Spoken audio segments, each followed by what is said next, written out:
आप सभी दोस्तों का स्वागत है कृषि छात्र मित्र केंद्र में। आज हम पढ़ेंगे farm management production and resource economic का लेक्चर 2।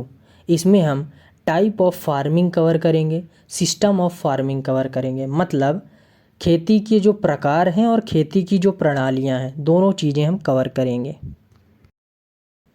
अब हम पढ़ेंगे टाइप ऑफ फार्मिंग या फिर खेती का प्रकार।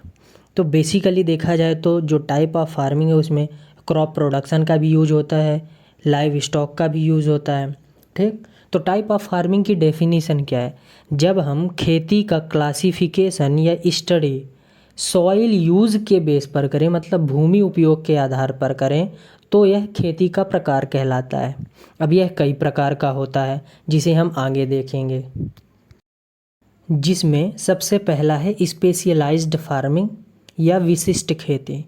तो इसमें क्या होता है, जब किसी फार्म की कुल वार्षिक आय मतलब टोटल एनुअल इनकम का 50% या इससे अधिक भाग किसी एक सोर्स से या किसी एक फसल से प्राप्त हो, तो इसे हम स्पेशलाइज्ड फार्मिंग या फिर विशिष्ट खेती कहते हैं।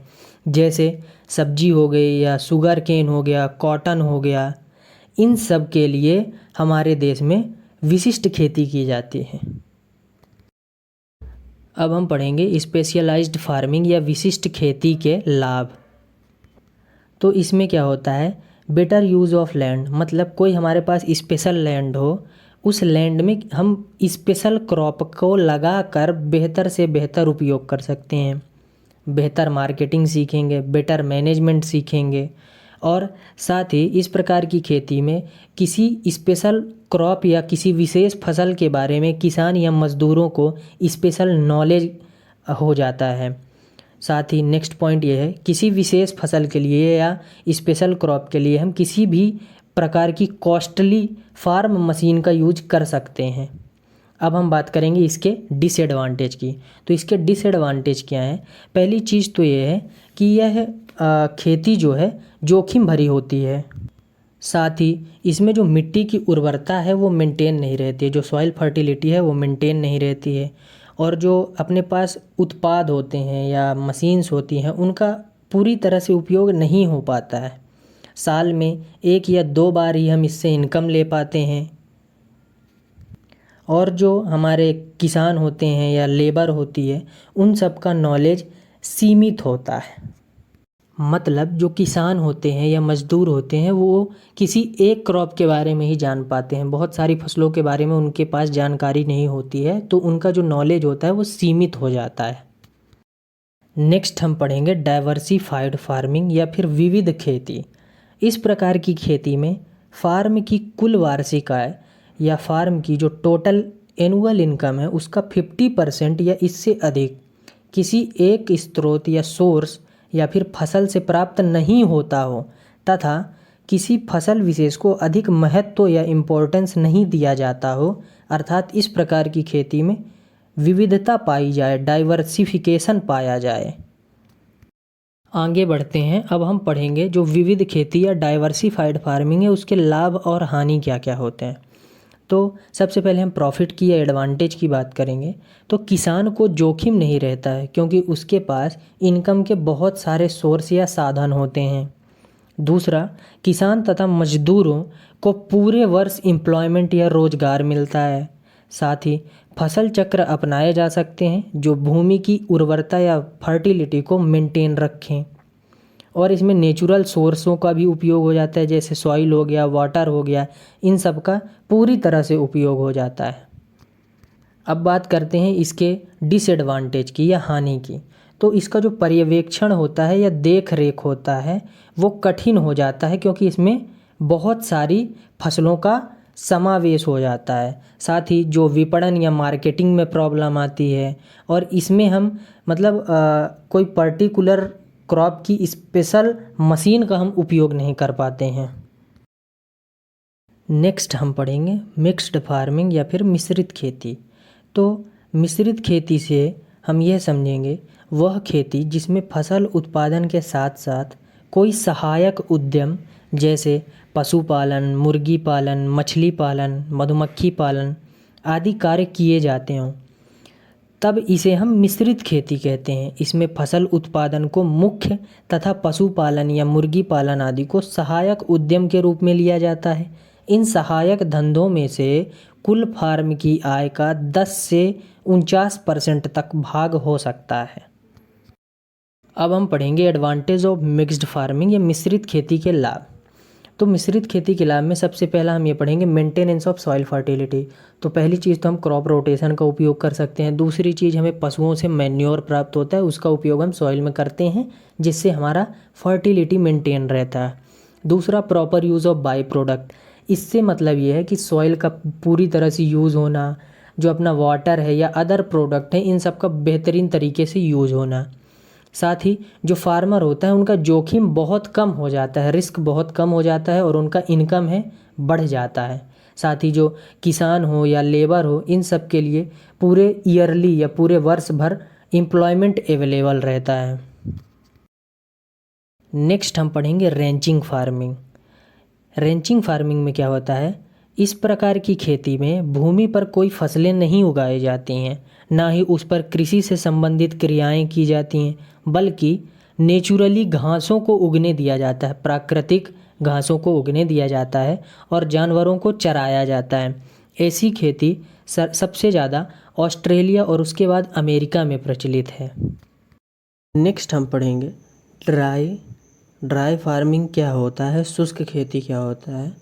तो उन क्षेत्रों में जहाँ की वार्षिक वर्षा 750 मिलीमीटर या 750 mm से कम होती है, वहाँ लाभप्रद फसलों को बिना सिंचाई के उगाना शुष्क खेती करना कहलाता है या ड्राई फार्मिंग कहलाता है। कम वर्षा वाले क्षेत्रों में मृदा नमी का इस प्रकार प्रबंधन करना जिससे कि फसलों से अधिक उपज ले सकें, शुष्क खेती कहलाती है। अगला है ड्राई लैंड फार्मिंग। तो ड्राई लैंड फार्मिंग क्या है, ऐसा क्षेत्र जहाँ की वार्षिक वर्षा 750 mm से लेकर 1150 mm तक हो और जो खेती है वो वार्षिक वर्षा पर निर्भर हो। नेक्स्ट है रेनफेड फार्मिंग। रेनफेड फार्मिंग में क्या है, cultivation of crops in region, ऐसे क्षेत्रों में फसलों की खेती करते हैं जहां का वार्षिक वर्षा 1150 mm से अधिक हो। आगे हम पढ़ेंगे खेती के प्रकारों को प्रभावित करने वाले कारक, factors affecting types of farming. तो यह दो तरह का होता है, एक होता है फिजिकल फैक्टर या भौतिक फैक्टर, एक होता है इकोनॉमिक फैक्टर या आर्थिक कारक। तो सबसे पहले हम बात करेंगे फिजिकल फैक्टर की। इसमें जैसे अपना क्लाइमेट हो गया, जलवायु कैसे असर करता है, भूमि हो गई, सॉइल हो गए, टोपोग्राफी मतलब कि स्थलाकृति कितना ऊंचा है, अंडुलेटेड है, कैसा है, ज़मीन का आकार कैसा है। अब हम पढ़ेंगे इकोनॉमिक फैक्टर या आर्थिक कारकों के बारे में। तो आर्थिक कारक क्या क्या होते हैं, आर्थिक कारक में जैसे मार्केटिंग कॉस्ट हो गया या बाज़ार भाव। नेक्स्ट है पूंजी की उपलब्धता, लेबर की उपलब्धता, भूमि की जो कीमत है, लैंड वैल्यू, जो उद्यम हैं, इंटरप्राइजेज हैं, उनके बीच कंपटीशन बहुत ज़्यादा बढ़ जाता है। साथ ही मतलब खुद की चॉइस जो फार्मर की होती है, पर्सनल चॉइस, एक ये कारक पड़ जाता है कि मुझे इसी फसल की खेती करनी है। तो ऐसे बहुत सारे कारक होते हैं जो टाइप ऑफ फार्मिंग को अफेक्ट करते हैं या प्रभावित करते हैं। आगे बढ़ते हैं, अब हम पढ़ेंगे सिस्टम्स ऑफ फार्मिंग या खेती की प्रणालियाँ क्या हैं। तो इसे हम कैसे डिवाइड करते हैं, तो जब खेती की स्टडी मतलब खेती का जो अध्ययन है भू स्वामित्व के आधार पर, मतलब कि ओनर ऑफ लैंड के बेस पर क्लासीफाई करते हैं, तो यह खेती की प्रणाली या सिस्टम ऑफ फार्मिंग कहलाता है। तो जो हमारे देश में भूमि स्वामित्व तथा प्रबंध के आधार पर खेती की जो प्रणालियाँ प्रचलित हैं हम उनके बारे में पढ़ाई करेंगे। सबसे पहली है कैपिटलिस्टिक फार्मिंग जिसे पूंजीवादी खेती कहा जाता है। नेक्स्ट है स्टेट फार्मिंग जिसे राजकीय खेती कहा जाता है। नेक्स्ट है कलेक्टिव फार्मिंग जिसे सामूहिक खेती भी कहते हैं। अगला है व्यक्तिगत पीसेंट फार्मिंग, व्यक्तिगत या काश्तकारी खेती।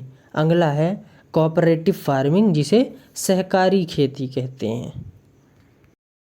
तो सबसे पहले हम पढ़ेंगे कैपिटलिस्ट या ई स्टेट फार्मिंग या फिर पूंजीवादी खेती क्या कहलाता है।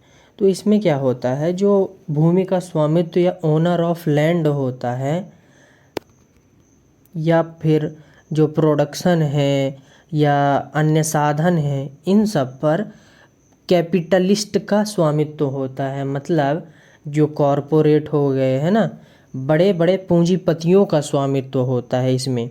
इस प्रणाली का जो मुख्य उद्देश्य होता है, प्रति इकाई क्षेत्रफल पूंजी श्रम का अधिकतम उपयोग करके अधिक से अधिक लाभ कमाना होता है। इस प्रणाली में उन्नत एवं वैज्ञानिक खेती की विधियां अपनाई जाती हैं तथा खेती से संबंधित सभी निर्णय लिए जाते हैं। और निर्णय किसके द्वारा लिए जाते हैं? निर्णय पूंजीपतियों तथा उनके द्वारा रखे गए प्रबंधकों के द्वारा लिए जाते हैं। फार्म पर रखे गए कर्मचारियों को दैनिक या मासिक वेतन प्राप्त होता है। हमारे देश के सिर्फ कुछ क्षेत्रों में ही खेती की यह प्रणाली उपयोग में लाई जाती है। नेक्स्ट है राजकीय खेती या स्टेट फार्मिंग। इस प्रणाली में फार्म की जो भूमि और पूंजी है, इस पर गवर्नमेंट या सरकार का स्वामित्व होता है तथा भूमि एवं उत्पादन के साधनों का प्रबंध सरकार द्वारा नियुक्त किए गए कर्मचारी करते हैं। इस प्रकार की खेती का मुख्य उद्देश्य नई तकनीकों की खोज करके इन तकनीकों को कृषकों के बीच पहुंचाना, किसानों के बीच पहुंचाना। इस प्रणाली में कई तरह के फार्म होते हैं, जैसे अनुसंधान फार्म हो गया, रिसर्च फार्म, प्रदर्शन फार्म हो गया, बीज पैदा करने वाले फार्म हो गए और पशुपालन फार्म आदि स्टेट फार्मिंग के अंदर आते हैं। अगला पढ़ेंगे हम कलेक्टिव फार्मिंग या फिर सामूहिक खेती के बारे में। इसमें क्या होता है, सामूहिक खेती से मतलब ये है कि इस प्रणाली से है जिसमें उत्पादन के सभी साधनों पर समिति का नियंत्रण हो। सामूहिक कृषि समिति की सदस्यता स्वीकार करके कृषकों के पास उपलब्ध उत्पादन के सभी साधन जैसे सॉइल हो गया, पशु हो गए, इन सब समिति को सौंप दिया जाता है। अब जो समिति है वो उत्पादन साधनों का सामूहिक रूप से उपयोग करती है। सदस्य निर्वाचन समिति के अनुसार मिलजुल कर कार्य करते हैं सब लोग। फार्म पर कार्य करने वाले प्रत्येक सदस्य को उनके द्वारा किए गए कार्य के आधार पर मजदूरी का भुगतान किया जाता है। मतलब यदि कोई सा फार्म जो जुड़ा है, यदि वो काम करता है तो उसको लेबर की तरह उसका सैलरी भी दिया जाएगा। समिति द्वारा कमाए गए लाभांश में से सदस्य कृषकों को, जो ऐसे फार्मर जो उस सोसाइटी के फार्मर्स हैं या उससे जुड़े हुए हैं, उन सबको समिति द्वारा सौंपे गए उत्पादन साधनों के अनुपात में लाभ अंश को वितरित किया जाता है। यह प्रणाली हमारे देश में बहुत कम प्रचलित है। यह प्रणाली मुख्यतः रूस, चीन, इजराइल आदि देशों में प्रचलित है। चीन में सामूहिक फार्म कम्यून्स, इजराइल में सामूहिक फार्म किबुटुज, रूस में सामूहिक फार्म कोलखोज कहलाते हैं। अगला हम पढ़ेंगे व्यक्तिगत या काश्तकारी खेती या फिर जिसे पीसेंट फार्मिंग कहते हैं। इस खेती में क्या होता है, इस प्रणाली में क्या होता है, इस प्रणाली में कृषक या किसान जो होता है वह स्वयं भूमि का मालिक या फिर प्रबंधक होता है, मैनेज खुद करता है। वो कृषकों को अपने फार्म पर सभी कृषि कार्य करने की पूर्ण स्वतंत्रता होती है तथा खेती से संबंधित सभी प्रकार के निर्णय कृषक स्वयं ही लेता है। जो किसान है अपने परिवार के सदस्यों की सहायता से सभी कृषि कार्यों को संपन्न करता है। आवश्यकता पड़ने पर दैनिक मजदूर रख लेता है। इस प्रणाली में साधारणतः पूंजी का अभाव होता है, इसलिए उन्नत एवं वैज्ञानिक खेती की विधियां नहीं अपनाई जाती हैं। हमारे देश में इस प्रकार की खेती का या यह प्रणाली का बहुत अधिक प्रचलन है। अब हम पढ़ेंगे सहकारी खेती या कोऑपरेटिव फार्मिंग। तो सहकारी खेती एक स्वैच्छिक संगठन है जिसमें छोटे छोटे किसान और ऐसे मजदूर जुड़ते हैं जिनके पास लैंड रिसोर्स नहीं होते हैं। सब जुड़ते जाते हैं और काम करते हैं, इससे अपनी इनकम या आय को बढ़ाते हैं। तो जो कोऑपरेटिव फार्मिंग है इसे 4 भागों में बांटा गया है। तो 4 भागों में से पहला है कोऑपरेटिव बेटर फार्मिंग, मतलब सहकारी उन्नत खेती। इस प्रणाली में क्या होता है, इस प्रणाली में भूमि का जो स्वामित्व या प्रबंधन होता है वो व्यक्तिगत होता है, मतलब इंडिविजुअली कोई पर्सन इस पर मैनेजमेंट करता है। सहकारी समिति अपने सदस्य किसानों को समयानुसार उचित व उन्नत विधियों को अपनाने का परामर्श देती हैं। उनके लिए उन्नत कृषि यंत्र, कीटनाशी, फार्म मशीनरी आदि का प्रबंध करती हैं। इन सेवाओं के बदले सदस्य किसान जो होते हैं उनको कुछ टैक्स के रूप में पैसा या कुछ वस्तु वापस समिति को देते हैं। अगला है सहकारी संयुक्त खेती, मतलब कोऑपरेटिव जॉइंट फार्मिंग। इसमें क्या होता है, इस प्रणाली में भूमि स्वामित्व व्यक्तिगत होता है अर्थात किसानों का, तथा जो मैनेजमेंट है वो सहकारी संयुक्त का होता है, मतलब जो संचालन संयुक्त का होता है। इसमें क्या होता है, सहकारी संयुक्त कृषि में सभी किसानों की जो भूमि होती है, भूमि को एक इकाई के रूप में तथा उनके उत्पादन साधनों को एकत्रित किया जाता है और एकत्रित करके खेती की जाती है। इस प्रणाली में प्रत्येक कृषक का अपनी भूमि पर स्वामित्व भी बना रहता है और काम भी सहकारी संयुक्त करता है। अगला है कोऑपरेटिव टीनेंट फार्मिंग, मतलब सहकारी काश्तकारी खेती। इस प्रणाली में भूमि पर स्वामित्व समिति का होता है तथा समिति भूमि को छोटे छोटे खेतों में विभक्त करके बांट के सदस्यों में कृषि करने के लिए या खेती करने के लिए वितरित या बांट देती हैं। प्रत्येक सदस्य को समिति उन्नत खेती के लिए सभी साधन उपलब्ध कराती है। इसके बदले वह सदस्य कृषकों से लगान वसूल करती है। अगला है कोऑपरेटिव कलेक्टिव फार्मिंग या फिर सहकारी सामूहिक खेती। सहकारी सामूहिक खेती में भूमि पर स्वामित्व एवं कृषि का प्रबंधन दोनों चीज़ें समिति का होता है। समिति भूमि क्रय, मतलब उसका जो लैंड है उसको बेचना अथवा निश्चित अवधि के लिए पट्टे पर सरकार से लीज में, मतलब लीज में लेते हैं, सरकार से प्राप्त करती है और खेती का जो काम है उसका संचालन करती है। अब हम पढ़ेंगे फार्म प्लानिंग या कृषि योजना। तो एक अच्छा मौसम और अच्छी कीमतें मदद करती हैं एक अच्छे फार्म प्लानिंग के लिए, लेकिन एक लाभदायक व्यवसाय अच्छी योजना का उत्पाद है। कृषि में हाल ही के तकनीकी विकास के साथ खेती अधिक जटिल व्यवसाय बनती जा रही है और सक्सेसफुल ऑर्गेनाइजेशन के लिए सावधानी पूर्वक योजना बनाने की आवश्यकता होती है। एक कृषि योजना एक किसान की कुल कृषि गतिविधि का फंक्शन है जो पहले से तैयार किया जाता है।